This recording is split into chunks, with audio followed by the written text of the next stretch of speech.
Bonjour à tous et bienvenue dans le guide Blueness, le guide de l'alimentation idéale pour le genre humain.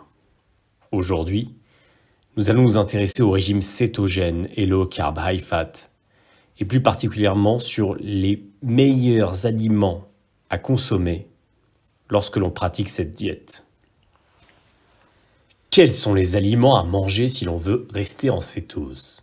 Et quels sont ceux qui, à minima, sont à privilégier si l'on veut modérer les glucides au profit des lipides, dans le cadre d'une alimentation low carb plutôt soft? La réponse est assez simple. Il faut choisir les aliments avec le moins de glucides possible.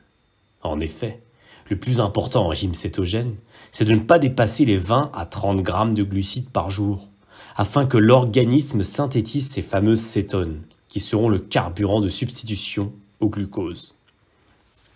En régime low carb, high fat, relativement soft, vous pouvez augmenter la dose de glucides par jour, mais veillez à ce qu'elle reste minoritaire par rapport aux protéines et aux lipides. Compter ces macros peut être une solution afin de rationaliser vos repas. Mais pour aller au plus simple, il suffit de privilégier les aliments recommandés en régime cétogène et de ne pas trop manger de protéines. Nous y reviendrons plus tard. Commençons par les viandes grasses. Pour ceux qui ne sont pas végétariens, il faut privilégier les viandes non transformées et éviter les saucisses et autres charcuteries, souvent agrémentées de conservateurs et de sucre. Vu que l'objectif est de manger gras, il faut donc éviter les viandes maigres, comme le blanc de poulet, et privilégier les viandes grasses. Il faudra donc consommer du steak à au moins 15% de matière grasse, des viandes comme l'entrecôte, l'agneau, le porc, ou encore l'aile de poulet ou la cuisse.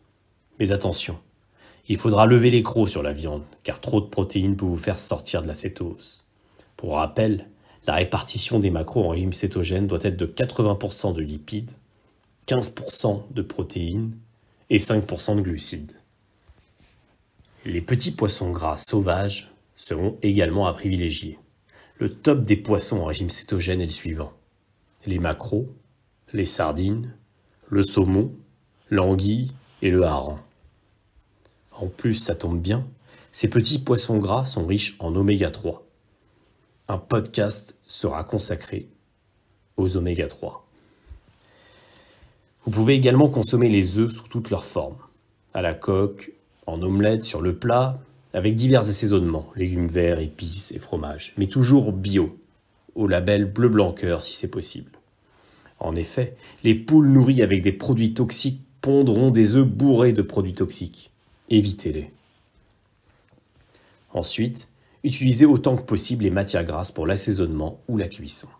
Le beurre clarifié, l'huile d'olive vierge, l'huile de macadamia, la graisse d'oie ou de canard, l'huile de noix de coco, l'huile de tournesol oléique, le beurre tout simplement, ou bien l'huile de colza. Un top des matières grasses pour la cuisson sera également établi dans un autre podcast. Enfin, il faudra absolument privilégier les légumes et particulièrement les légumes verts. Alors tout d'abord, tous les types de choux, tels que le chou-fleur, les brocolis, les choux chinois, les choux de Bruxelles. Et plus généralement, tous les légumes qui poussent au-dessus de la terre. Les asperges, les courgettes, l'aubergine, les olives, les épinards, les champignons, la salade, les avocats, les oignons, les poivrons, et sans en abuser, les tomates, puisqu'il s'agit d'un fruit. Étant donné que le régime cétogène supprime les féculents, l'effet positif de cette diète est que ses pratiquants ont tendance à remplacer ces féculents par des légumes. Ils consomment donc beaucoup plus de légumes qu'auparavant. Or, les légumes sont bourrés de nutriments protecteurs pour l'organisme et aident à la digestion. Vous pouvez cuire ces légumes dans des matières grasses, puis les ajouter à vos salades, assaisonnées évidemment de beaucoup d'huile d'olive. Votre repas sera ainsi haut en couleur, keto-compatible et résolument healthy. Passons aux produits laitiers. Les produits laitiers font partie des aliments qui divisent au sein de la communauté cétogène. Mais avant d'aller plus loin, tout le monde s'accorde à dire qu'il ne faut surtout pas consommer de lait ni de yaourt allégé en matière grasse vanté par l'industrie. Pour le reste, les produits laitiers entiers sont consommés par bon nombre de pratiquants du régime cétogène. Mais pas en excès.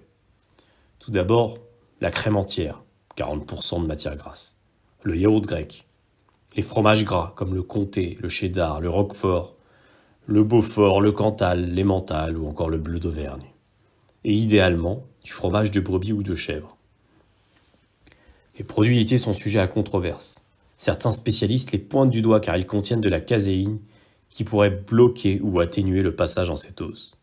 Si vous êtes un fan inconditionnel de fromage et que vous ne pouvez pas tirer un trait dessus, consommez-les mais avec une grande modération et plutôt le matin selon le principe de la chrononutrition. Nous y reviendrons. Enfin, privilégiez le fromage de brebis ou de chèvre au lait cru, beaucoup plus bleu compatible que les fromages issus du lait de vache et pasteurisés. Ensuite, tout comme les produits laitiers, les fruits à coque font débat. Néanmoins, une chose est sûre. Lors d'un apéro, il sera toujours plus sain de grignoter quelques amandes que des chips. Voici les fruits à coque à privilégier, du moins riche en glucides au plus riche. Les 3 premiers fruits à coque sont à privilégier, les 3 derniers beaucoup moins. Tout d'abord, les noix de pécan, les noix du Brésil et les noix de macadamia, que l'on peut déguster sans culpabiliser. Viennent ensuite les noix, les noisettes et les amandes, qu'on essaiera de limiter. Voici d'autres snacks à éviter en termes de grignotage, trop riches en glucides malgré les apparences. Les pistaches et les noix de cajou. Enfin, les baies, mais en quantité limitée. Tout ce qui est fraises, framboises, myrtilles, groseilles sont tolérés en régime cétogène car ce sont des fruits qui contiennent peu de glucides, mais ils n'apporteront pas de gras. Ces fruits permettent ainsi au dessert d'avoir un goût fruité et sucré pour celles et ceux qui le souhaitent. Passons maintenant aux boissons autorisées ou interdites en régime cétogène. Ce sera dans le podcast suivant. À très bientôt sur blueness.com.